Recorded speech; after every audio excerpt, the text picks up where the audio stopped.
जणांची भगवंताचं दरबार हे न्यायालय आहे आणि आपल्याला वाटतं ना आपल्या जीवाची केस लवकर लागावी तर ज्ञानोबराय तुकोबरायांसारख्या संतांचंच बोट पकडणं फार गरजेचं आहे. नाहीतर उगत हुराळ्या मेंढ्या लागल्या लांडग्याच्या पाठीमागं मग तोच लांडगा त्या मेंढ्यांना जंगलात घेऊन जातो पुंडलिकावर झाली म्हणून पोट भरतो. अरे नको ते माणसा देवा देऊ नकोस, माझा आवाज तुझ्यापर्यंत पोहोचावा नाही का? मला काय म्हणायचंय त्या मनुस्मृतीत माणसाच्या अंतकरणात ओळखाची 6 चिन्ह सांगितलेले आहेत. चर्या, इंगित, चेष्टा, दिनचर्या, मुखचर्या आणि 5वं 6वं भाषण. माणसाच्या चेहऱ्यावरून लक्षात येतं माणसाच्या मनात काय चाललंय. माणसाच्या डोळ्यावरून लक्षात येतं भामट्याची नजर, चोरट्याची नजर. माणसाच्या इंगित म्हणजे आयुष्यात घडलेल्या गुह्य घटनावरून लक्षात येतं त्याचं नेमकं कसं आयुष्य आहे. चेष्टा रोजच्या वागण्याच्या हालचालीवरून लक्षात येतं हा माणूस कसा आहे. पण सगळ्यात महत्वाचं माणसाला ओळखण्याचं साधन म्हणजे माणसाची भाषा.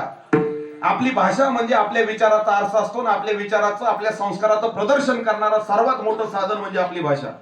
ज्ञानोबराय तर सांगून जाता, झाड जाणे जे फुले, माणूस जाणे जे बोले, भोगे जाणे जे केले पूर्वजन्मी. नाही का?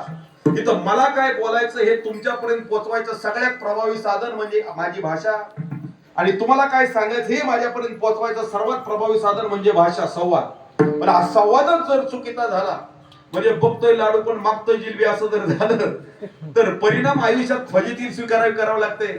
तसं तुकोबराय देवाला सांगतात, देवा आमची तू इच्छा पूर्ण कर, आम्हाला तो सुखात ठेवून. ऐका, तुकोबरायांच्या अंगाने आपण देवाला विनंती करायची, देवा आमचे हात जोडून विनंती आहे गड्या, आम्हाला दुःखातून मोकळं कर, स्वतःच्या जवळ जागा दे. इतक्या लवकर वर बोलवू नको, पण इतक्या लवकर स्वतःच्या जवळ तरी कर. सात्विक माणसं आमच्या आयुष्यात येणं. ऐका, असं जर वाटत असेल, त्या इच्छेकडे देवाने काना डोळा करावा असं वाटत नसेल तर त्या देवाला आळवू नका. तर विठ्ठल नावाडा फुकाता आळविल्यासाठी वाचा, त्याचं भजन करणं फार गरजेचं. म्हणून माझा आवाज सर्वांच्या कानावर येतोय. मी आतापर्यंत कोणाला त्रास दिला नाही, पण आता त्रास देतो. हात जोडून सर्वांना विनंती करतो, अगदी जोरदार हाताने टाळीन मुखाने भगवंताचं भजन करा. नाही देवाचं भजन पण निदान आलेल्या झोपा तर निघून जाव्या म्हणून प्रत्येकाने हाताने टाळी आवर्जून वाजवा. त्या देवाला आळवायचंय, आपल्या आयुष्यातील दुःख महाराज आपल्याला निर्मुक्त करायचंय. विठोबा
कानडीने केला मराठा भ्रतार, कानडीने केला मराठा भ्रतार, एकाचे उत्तर एका नाही.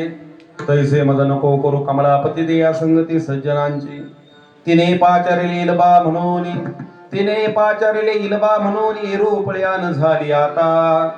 तैसे मज नको करू कमलापती देया संगती सज्जनांची. ऐका, प्रस्तुत अभंगामध्ये दुःखाला कारणीभूत ठरणारा एकच घटक तुकोबराय सांगतात, म्हणजे तो भाषेचा अभाव, संवादाचा अभाव. आयुष्यात जगत असताना तुमचं मत अगदी स्पष्ट पाहिजे. तुमचे शब्द असे असावेत की पुढच्या माणसाला ते विकत घेण्याची इच्छा असावी, इतके तुमचे विचार सुशील असावे. ज्ञानोबराय सांगतात, बोलावे नेटके, ऐकावे सत्वाने, करावे विचाराने. आयुष्य जगत असताना माणसाने नेटकं बोलावं, सात्विक ऐकावं आणि विचाराने आयुष्य जगावं.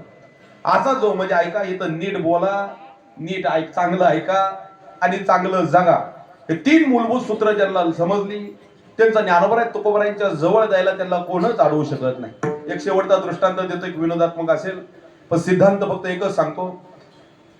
माणसाच्या बोलण्यात जर चूक झाली, बोलणं जर दुसऱ्याने समोरच्याने चुकीचं घेतलं, जसं त्या पत्नीने त्या पतीने त्या महाराष्ट्रीयन मुलाने त्या कर्नाटकी मुलीचं बोलणं कानावरती वेगळं घेतलं. असं वेगळा बोलण्याचा अंदाज घेतला तर परिणाम फजितीला समोर जावं लागतं. काय झालं आपण एक दृष्टांत देतो, ऐका. ऐकला जुन्या जाणत्या माणसांनी, पण बोलताना जर समजण्यात चूक झाली तर किती फजिती होऊ शकते. आज अभंगात तीच फजिती आली म्हणून फजितीचा दृष्टांत देतो. काय झालं, एक गाव, त्या गावातला एक मेंढपाळ मेंढ्या चारत निघालेला. नेमकं मेंढ्या चारता चारता त्याच्या कळपातली एक चांगली मेंढी चुकली. मेंढी चुकल्यानंतर आता 5-10 हजाराचं नुकसान धावायला लागला. बिचारा गरीब होता. मेंढी कुठे गेली, मेंढी कुठे गेली. धावता धावता नेमका ऊसाच्या कडेला आला. नेमका एक शेतकरी ऊसाला पाणी देत होता. शेतकऱ्याला बोलवलं, शेतकरी दादा, अहो माझी मेंढी बघितली का हो? फार गरीब आहे मी, 5-10 हजाराचं नुकसान झालं. पण काय त्या गावात महाराज व्हायरस आलता, जसा कोरोना संसर्गजन्य, तसा अख्खं गाव महाराज बाहेरचं. अख्ख्या गावाची कानपूर लाईन बस, कोणालाच काय ऐकू येत नव्हतं. हा मेंढपाळ त्या शेतकऱ्याला म्हणाला, शेतकरी दादा तुम्ही मेंढी बघितली का हो माझी कुठेशी? शेतकऱ्याला काय ऐकू आलं नाही. शेतकऱ्याला वाटलं हा विचारतोय पाणी कुठं देता. शेतकऱ्याने ऊसाकडे बोट दाखवलं.